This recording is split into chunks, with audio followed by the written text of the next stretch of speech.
Assalamualaikum warahmatullahi wabarakatuh. Waalaikumsalam warahmatullahi wabarakatuh. Selamat pagi dan salam sejahtera untuk kita semua. Semoga kalian sehat hari ya.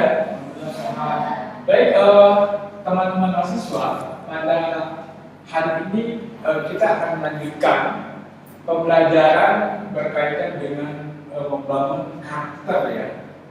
Dari INB Pancasila menuju Indonesia Emas tahun 2045. Yang dulu kita telah membahas tentang bagaimana Pancasila dalam konteks sejarah kita sudah pelajari, Pancasila dalam konteks etika politik kita sudah pelajari, Pancasila dalam konteks kebijakan publik sudah kita pelajari. Sekarang kita akan membahas strategi implementasi nilai-nilai Pancasila dalam membangun karakter bangsa menuju Indonesia Emas tahun 2045 ya. Indonesia Emas tahun 2045 adalah program jangka panjang sebuah bangsa kita akan menuju era industrialisasi gitu ya. Next, apa itu Indonesia Emas tahun 2045 indikatornya ini ya. Satu adalah Indonesia pada tahun 2045 satu pendapatan income per kapita Indonesia itu setara dengan negara maju. Ya.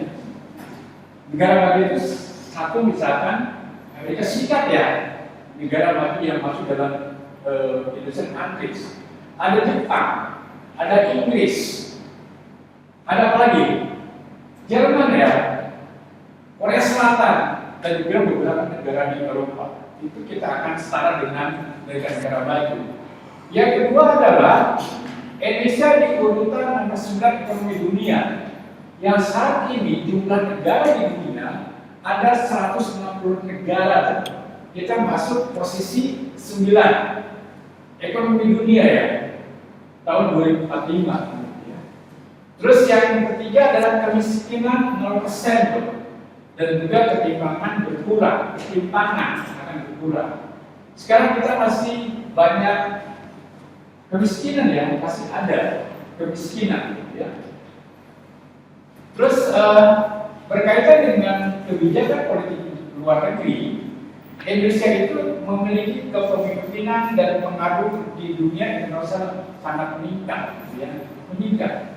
Jadi berpengaruh gitu. Posisi diplomasi kita di luar negeri akan meningkat, gitu ya. Indonesia saat ini telah berperan aktif dalam organisasi internasional ya, seperti di forum G20, gitu ya. Ada kerjasama ASEAN kalian pasti tahu ya, kerjasama ASEAN ya. Ada juga kerjasama ekonomi Asia Pasifik atau APEC, gitu ya. Nah, bagaimana cara Indonesia menuju era emas tahun 2045? Ada beberapa agenda dari mahasiswa ya. Satu adalah mewujudkan transformasi sosial. Yang kedua adalah mewujudkan transformasi tata kelola, memantapkan ketahanan sosial budaya dan ekologi, dan juga membangun ekonomi berkelanjutan, dan yang terakhir adalah membangun sarana prasarana yang berkualitas dan ramah lingkungan. Misalkan apa? Membangun kereta api ya, sekarang ramah betul. Enak nggak kalau naik kereta sekarang? Enak nggak? Enak ya? Ramah lingkungan. Begitu juga sekarang ada kendaraan listrik, itu ya, dari motor listrik, sepeda listrik, mobil listrik, itu kan berbasis ramah lingkungan. Apalagi kalian nanti kalau punya rezeki bisa naik kereta api cepat ya. Next. Sekarang bagaimana membangun karakter bangsa? Ya. Next. Nah, sebelum Bapak menyampaikan bagaimana membangun bangsa, saya ingin mengajak kalian tentang riset dari Thomas Stanley tentang 100 faktor yang menyebabkan kesuksesan seseorang di Amerika Serikat. Ya. Kira-kira apa 10 faktor yang menentukan kesuksesan seseorang? Ya, kita bedah sedikit ya. Kesuksesan seseorang itu tidak hanya ditentukan oleh IQ. IQ hanya diujikan ke ke 21 ya ayat itu. Ya. Bersekolah di favorit bukan ke tidak menentukan tuh ayat itu yang tadi bersekolah di tempat favorit itu tidak menentukan. Sedikit hanya dikurangkan ke 23. Lulus dengan nilai terbaik, karena kan kita bangga ya dengan mendapatkan yang tertinggi nilai terbaik. Enggak. Tetapi hanya dikurangkan ke 30. Sekarang kita bedah, kira-kira urutan 1 sampai dengan 10 itu apa yang menyebabkan kesuksesan seseorang? Next. Nah ini dia. Ya. Ada 10 faktor ya di urutan 1 sampai dengan 10 itu yang menyebabkan kesuksesan seseorang. Satu adalah ya. Kalian harus ngomong ini dulu. Yang kedua adalah disiplin keras. Yang ketiga adalah untuk pendamping. Tadi Bapak sudah menyampaikan ya, ada tujuan pendamping gitu ya. Terus yang kelima, keenam, ketujuh, kedelapan, dan lain-lain. Next. Nah, ini juga yang harus kalian perhatikan kalau kalian ingin berkarir di tempat yang baik ya di era abad ke-21. Ada 4 kemampuan yang harus kalian miliki itu kalau kalian ingin berkarir di tempat yang baik gitu ya. Kompetensi apa yang harus kalian miliki? Satu adalah kompetensi kompleks problem solving gitu. Kemampuan untuk memecahkan masalah yang kompleks. Kalian harus memiliki kemampuan itu. Karena di lingkungan kalian, di tempat kalian, pasti kalian akan berhadapan dengan masalah-masalah yang kompleks, betul nggak? Kalian harus mampu, ya. Bagaimana bisa belajar ya, strategi bagaimana bisa mengatasi konflik, ada kok cara belajar. Bagaimana cara menyelesaikan permasalahan, ada kok teori-teorinya. Yang kedua adalah kompetensi social skill, kemampuan untuk melakukan koordinasi, apalagi terus dalam memberikan emotional engagement. Ketiga adalah proses skill, kemampuan aktif listening, apa di sini? Ada ya. Logical thinking, bagaimana cara berpikir, logik, gitu ya. Jangan kalian berpikir tidak berdasarkan logika. Logika itu apa? Harus bersumber pada ilmu pengetahuan, gitu ya. Ada monitoring dari pihak lain. Ada sistem skill tuh, kemampuan untuk melakukan judgment dan bagaimana dalam konteks ini, bagaimana kalian mempunyai kemampuan untuk memutuskan, gitu ya, memutuskan program kerja, memutuskan apa yang harus saya ambil, gitu ya, agar program-program ini berjalan dengan baik, gitu ya. Next. Nah sekarang kita ngomong karakter. Apa itu karakter? Ya. Next. Nah karakter itu adalah tadi ya, sifat kejiwaan. Saya dan kalian akan berbeda, betul nggak? Akan berbeda, ya. Ada 2 pengertian karakter, tapi bagaimana orang bertingkah laku tuh? Saya dan kalian bertingkah laku akan berbeda, betul nggak? Berbeda, ya. Berbeda, gitu ya. Oke, next. Nah ini juga sama teman-teman berkaitan dengan karakter. Ini tentang bagaimana jiwa sebagai unsur fisiologis yang membangun kebajikan. Gitu ya. Next. Nah ini juga sama. Saya mengambil dari beberapa kepribadian dari Gordon. Karakter itu adalah tata nilai gitu, yang menuju pada sistem melandasi pemikiran ya. Karakter saya dengan kalian akan berbeda pada pemikirannya, pada sikap dan perilakunya. Tapi Imam Ghazali menganggap karakter itu berkaitan dengan akhlak loh. Akhlak ya, akhlak Quran. Next. Nah, saya ingin mengajak kepada kalian apa sih masalah karakter di dunia internasional dan Indonesia. Next. Nah, ini teman-teman, masalah karakter di dunia internasional ya. Satu adalah meningkatnya kekerasan di kalangan remaja, betul nggak? Betul ya. Kedua adalah membudayanya ketidakjujuran, betul nggak? Tidak hanya di kalangan remaja ketidakjujuran, di orang tua, di pejabat publik, betul nggak? Betul ya. Rendahnya rasa hormat kepada orang tua, betul ya? Dengan era digitalisasi dan ya, kadang-kadang kita suka lupa orang tua itu apa ya, suka lupa ya, betul nggak? Betul.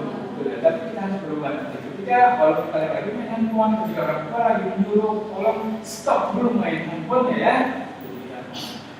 Oke, semakin kagunya moral baik dan buruk, kemudian bahasa yang buruk dan lain-lain. Oke, next. Nah, ini masalah karakter di Indonesia yang harus kita bangun ya. Bagaimana membangun karakter baik dan bagaimana menyelesaikan masalah karakter di Indonesia. Satu, disorientasi dan belum dihayati nilai Pancasila.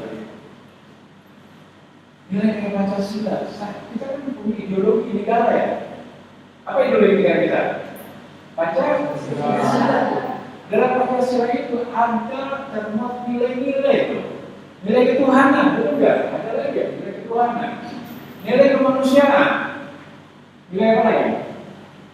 Nilai kesatuan ya. Nilai keadilan, nilai kerakyatan, gitu ya. Ini yang belum dilaksanakan nilai-nilai Pancasila secara baik dan konsekuen. Ada perubahan nilai. Dulu ketika saya kuliah S1, bagaimana saya dididik oleh pada zaman Orde Baru itu memahami nilai Pancasila selama 1 minggu loh. Kami masuk baru di seluruh Indonesia baik PTN, PTS kita diberikan penataran peta pola 45 jam agar mahasiswa mengetahui bagaimana implementasi nilai Pancasila dapat diimplementasikan dalam kehidupan berbangsa dan bernegara. Ini yang harus kita kembangkan ya. Yang kedua, keterbatasan perangkat kebijakan ini juga harus menjadi kajian kita ya. Bagaimana kita memberikan saran kepada pemerintah agar ada kebijakan-kebijakan baru yang dapat nilai-nilai Pancasila itu diajarkan dan dipahami oleh generasi muda kita. Ya. Bergeser nilai etika dan kehidupan berbangsa dan bernegara itu yang bergeser. Nilai kejujuran, itu enggak? Masa ada korupsi di antara pejabat publik, itu enggak? Kan mereka tidak jujur ya. Itu tidak harus kita dorong sebagai mahasiswa, ya. Bagaimana kita memberikan saran masukan? Kalau kita protes berdemonstrasi, itu enggak? Bukan para pejabat publik, mereka memiliki kejujuran dan menghindari tindakan-tindakan korupsi, itu enggak?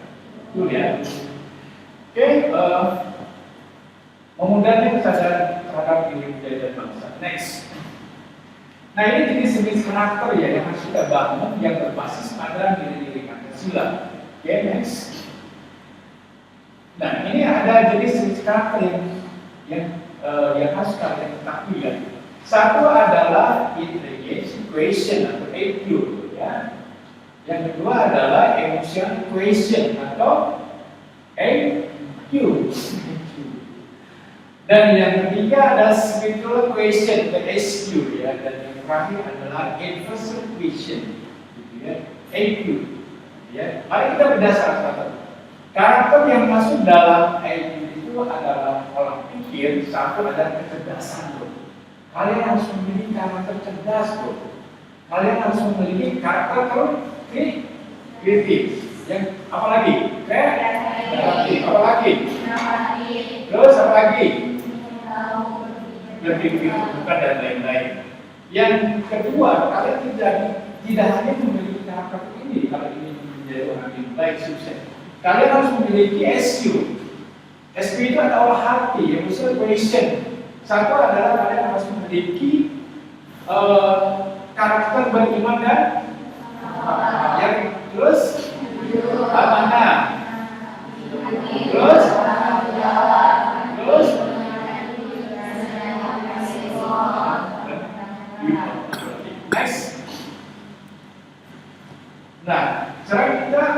sini ya. Takbir atau emotion question berkaitan dengan moral etika kalian. Satu adalah karakter yang harus kalian miliki dalam group, yaitu ramah, terus saling menghargai, peduli, suka menolong, gotong royong, terus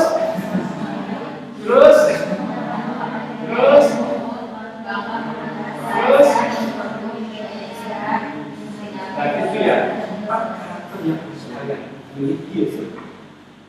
Kalian dari 3-4 jenis karakter ini sudah dimiliki nggak keempat-empatnya oleh kalian dalam memasuki era Indonesia 4.0 ini? Belum. Kita harus bangun dari saat ini ya. Oke, next. Nah, teman-teman, bagaimana membangun karakter bangsa? Kira-kira karakter bangsa itu apa? Karakter bangsa itu apa yang harus kita siapkan? Nah, teman-teman, harapan kami atau harapan kalian generasi muda, apalagi Indonesia katanya, saat ini memiliki bonus demografi. Apa itu bonus demografi itu kalian? Negara kita adalah salah satu negara yang memiliki bonus demografi. Bila dibandingkan dengan negara-negara Eropa, Asia lainnya, Indonesia sangat beruntung memiliki bonus demografi. Bonus demografi itu adalah jumlah antara generasi mudanya lebih banyak dari orang tua. Sekarang coba, kalau negara itu dihuni oleh generasi muda, negara itu akan dinamis nggak? Akan maju nggak? Akan maju nggak bukan ya? Akan maju. Dengan catatan generasi mudanya harus memiliki kompetensi itu. Ada dua ya, teman-teman. Ada dua data positif dan negatif dan Indonesia memiliki bonus demografi. Data positifnya, ketika generasi muda itu memiliki kompetensi, itu akan memberikan kontribusi positif bagi pembangunan bangsa. Tetapi kalau generasi mudanya tidak memiliki daya saing, justru akan berdampak pada beban negara. Kalian pilih mana dong, coba? Akan memberikan kontribusi atau menjadi beban negara? Akan memberikan kontribusi. Nah ini teman-teman ya, kita harus membangun karakter bangsa. Kita lihat karakter bangsa Indonesia yang diharapkan itu menentukan perilaku kolektif bangsa Indonesia yang asli, yang baik, yang tercermin dalam kesadaran, pemahaman, rasa-rasa dan bersejarah Indonesia menjelaskan ini dengan nilai Pancasila dan dasar 5. Kita juga mengunjungi keberagaman dengan prinsip Bhinneka Tunggal Ika. Kenapa ada prinsip Bhinneka Tunggal Ika? Karena kita kan berbeda-beda ya. Apa yang membedakan kita dengan saudara kita? Berbeda berkaitan perbedaan agama ya. Perbedaan suku. Kan ada agama ya, agama berbeda agama Islam, Kristen, Hindu, Buddha, dan lain-lain gitu ya. Perbedaan agama. Kita juga berbeda bahasa juga. Ada bahasa Sunda, bahasa Jawa, bahasa Batak, bahasa apa lagi? Aduh ada nggak? Namanya kita berbeda. Tapi kita disambutkan dalam konteks Bhinneka Tunggal Ika. Apa Bhinneka Tunggal Ika? Berbeda-beda, tetap satu tujuan. Oke, next. Nah ini 8 nilai karakter yang harus kita bangun loh deh untuk Indonesia di masa depan atau Indonesia menuju Indonesia emas tahun 2045 ya. Satu adalah 10 nilai itu diambil dari nilai agama, diambil dari nilai Pancasila, diambil dari budaya, dan terakhir adalah diambil dari tujuan pendidikan nasional. nasional. Nah, ini 10 karakter bangsa ini yang harus kita bangun bersama. Kalian generasi muda harus memiliki 18 nilai karakter. Satu adalah apa? Religius. Terus toleransi, terus disiplin, terus kerja keras, terus mandiri, demokratis, rasa ingin kebangsaan. Terus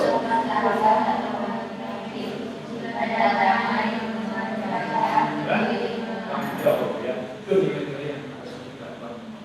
Jadi saya sampaikan kepada ya, seperti pertemuan sebelumnya, saya setiap pengajar pasti akan memberikan materi ajar berbentuk PowerPoint. Next. Nah sekarang strategi membangun karakter, ya. Bagaimana strategi membangun karakternya? Oke, next. Nah ini, strategi membangun karakter bangsa itu harus melakukan sosialisasi penyadaran, ya. Nilai-nilai itu harus disosialisasikan kepada semua generasi muda kita dan juga orang kita ya, agar nilai-nilai ini terbangun atau dipahami gitu, ya, oleh semua warga negara. Yang kedua adalah melalui pendidikan, gitu, ya. Pendidikan dari SD, SMP, SMA sampai perguruan tinggi itu. Kan kita pasti ya, pernah kalian di SMA dulu belajar tentang pendidikan Pancasila ya. Sekarang dilanjutkan lagi. Yang ketiga adalah pemberdayaan, ya, pemberdayaan. Ya. Yang lima adalah kerjasama kolaborasi. Ini penting ya, dari mahasiswa. Strategi membangun karakter itu harus melibatkan kolaborasi, unsur. Pemerintah harus terlibat, akademisi harus terlibat, sektor swasta harus terlibat, media massa harus terlibat. Zaman saya dulu ada di mahasiswa, ketika mendekati TV hanya ada salah satu TV satu yang kami tonton, yaitu TVRI. Sekarang saya juga ya, TVRI. Dulu zaman saya masih SD, SMP, SMA, SMP sudah ada ya, SD, SMP. Hanya TVRI itu. Dan ini masih akan mulai dan sebenarnya selesai, tidak ada lagi siarannya. Tapi sangat bermanfaat dalam mendukung membangun karakter. Jadi ada apa namanya sering tayang dengan nilai Pancasila, gitu ya. Sampai nanti bahwa Pancasila, gitu ya. Ditayangkan nilai-nilai. Kita sama ada peran media. Gitu ya. Jadi saya ulangi lagi, strategi membangun karakter. Satu, mulai 4 strategi, prestasi penyadaran, pendidikan, kebudayaan, dan 5 adalah kerjasama kolaborasi antara pemerintah, akademisi, sektor swasta, media massa, dan masyarakat. Next. Ini hal yang penting dalam membangun pendidikan, meletakkan Pancasila sebagai pendidikan, Pancasila sebagai sistem guide dalam setiap negara, Pancasila sebagai sistem pendidikan dalam dasar sebagai kebijakan dan lain-lain. Next. Ini dari Pancasila ini yang tergandung dalam sila pertama, percaya dan takwa, kebiasaan agama, saling menghormati kebebasan beragama dan lain-lain. Next. Ini sila kedua tentang kemanusiaan yang beradab, mengakui kesamaan derajat, kesamaan hak dan kesamaan kewajiban bersama manusia, saling mencintai, ya, saling mencintai, ya, mengembangkan sila rasa dan lain-lain. Next. Di sila ketiga teman-teman, bersama Indonesia menempatkan kesatuan dan negara di atas kepentingan pribadi golongan. Kita harus mengedepankan kepentingan umum ya dalam setiap yang harus kita lakukan. Rela berkorban untuk kepentingan bangsa negara. Kita harus rela berkorban. Kalian belajar dengan baik juga apa negara ya. Kita tanah air bangga sebagai bangsa Indonesia. Bangga enggak kalian sebagai bangsa Indonesia? Tapi bangga enggak? Yang saya saat ini sudah hebat loh. Kita dalam konteks ekonomi makro, kita sekarang itu masuk dalam forum G20 ya. Ada di dunia internasional itu ada forum 20 negara yang terdiri dari negara maju dan negara berkembang mereka bersatu untuk meningkatkan ekonomi dunia. Indonesia adalah salah satu negara yang masuk dalam top G20 dan ekonomi makro kita dibutuhkan dengan dasar ini, gitu ya. Di sektor yang lain kita infrastruktur sudah meningkat, gitu ya. DSM sudah bisa meningkat, infrastruktur juga sudah meningkat. Kita sudah banyak meningkat dalam konteks berbagai pembangunan. Next, ini sila keempat, kerakyatan tadi ungkapan pengendalian masyarakat, tidak memakai kehendak orang lain, ungkapan musyawarah dan lain-lain. Next, yang terakhir, 5 adalah sila kelima dalam unsur rakyat Indonesia ya. Satu apa yang harus dikembangkan, mengembangkan perbuatan luhur yang mencerminkan sikap dan suasana keluargaan dan gotong royong. Bersikap adil tuh, menjaga keseimbangan antara hak dan kewajiban. Kalian memiliki hak dan kewajiban, ya. Apa kewajiban kalian? Kewajiban kalian adalah membela bangsa negara ya. Warga negara Indonesia itu memiliki hak dan kewajiban. Hak warga negara itu salah satunya kalian memiliki hak. Kalau kalian ingin mengetahui apa hak kalian sebagai warga negara, kalian bisa melihat pasal 28 sampai F. Hak kalian, hak untuk mendapatkan kehidupan yang layak, hak untuk mendapatkan keamanan dan lain-lain ya. Tapi kewajiban itu ada, kewajiban harus bayar pajak dan lain-lain. Oke teman-teman, itu saja mungkin yang saya sampaikan. Silakan Wahyu ya, mau bertanya silakan ayo. Maaf Pak, izin bertanya. Ya, Izin memperkenalkan terlebih dahulu, saya Aldi Wahyu selaku mahasiswa ingin bertanya Pak, ya. Bagaimana membangun karakter dalam memasuki industri emas di era tahun 2045? Oke, terima kasih. Pertanyaan yang bagus ya. Ada pertanyaan dari Wahyu tentang bagaimana mengatasi dampak positif dan negatif dari era digitalisasi ya. Kalian sekarang sudah memasuki era digitalisasi. Tentunya kan ada dampak positif dan negatif ya. Sekarang kalian pasti memiliki handphone ya, Android ya, yang bisa mengakses semua orang juga. Apa yang terjadi di dunia Eropa, Amerika Serikat, Jepang, kalian bisa diakses di nasi juga. Apapun itu bisa menunjukkan dampak negatif dan positif ya Wahyu ya. Dampak negatif, dampak positifnya saya pikir itu lebih mungkin kepentingan bagi kita ya. Dampak positifnya gitu. Bagaimana kita cepat mendapatkan informasi ya Wahyu ya. Kita bisa berhubungan dengan teman saudara di luar juga. Kita bisa mencari pengetahuan dalam detik ini juga. Tetapi ada dampak negatif itu. Apa dampak negatif itu? Tadi pergeseran tentang budaya juga.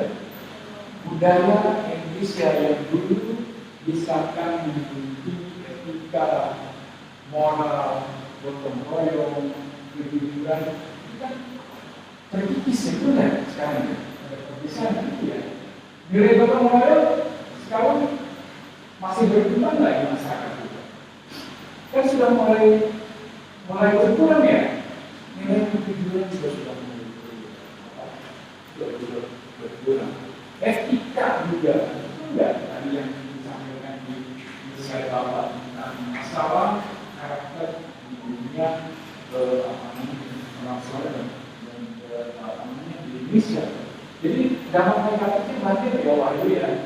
Biasanya etika moral, kejujuran berkurang, saling menghormati juga berkurang, terutama dalam kebebasan riset ya di kalangan generasi berkurang. Kalau saya dari sumber itu berkurang generasi dengan adanya teknologi informasi atau industri digital juga. Nah sekarang bagaimana mengatasi data ini? Satu adalah melalui penyadaran ya. Kedua adalah pendidikan. Ketiga bagaimana dalam konteks pemberdayaan, pendidikan dan sosialisasi. Tetapi itu tidak bisa dilakukan dengan baik ketika tidak ada kerjasama empat unsur untuk mengatasi dampak negatif dari era digitalisasi itu adalah harus melibatkan empat unsur pemerintah yang lebih dominan, ya, baik pemerintah pusat maupun pemerintah daerah. Kebijakan, bagaimana dia membuat kebijakan agar era dampak dari negatif industri kreatif dapat teratasi dengan kebijakan, gitu ya, dengan mengawasi, gitu ya, dengan menyiapkan infrastruktur baik sumber daya manusianya, sarana prasarana dan lain-lain. Pemerintah akademis itu juga memiliki peran penting untuk membantu pemerintah dalam menyadarkan atau mengatasi dampak negatif digitalisasi. Media massa yang paling penting itu, bagaimana media massa? Media massa itu kan bertiga ya. Ada media cetak, betul nggak? Ada media elektronik, ada media yang berbasis konten. Mereka seperti pelan, gitu ya. Bagaimana menyampaikan dan membangun nilai bangsa bisa digunakan dalam kebijakan berbangsa dan kebijakan. Baik, itu mungkin baru jawaban dari saya. Dan terima kasih untuk pertemuan hari ini. Kalian nanti dibahas lagi di rumah. Bapak akan berikan nanti PowerPoint-nya untuk kalian bahas. Dan kira-kira apabila ada beberapa yang harus dipertanyakan, kita bisa didiskusikan pada pertemuan berikutnya. Baik, terima kasih dari mahasiswa yang ada di sini. Semoga kalian selalu sehat dan selalu semangat untuk terus belajar. Terima kasih. Assalamualaikum warahmatullahi wabarakatuh. Waalaikumsalam warahmatullahi wabarakatuh. Cukup Pak, sip. Sudah Pak, alhamdulillah.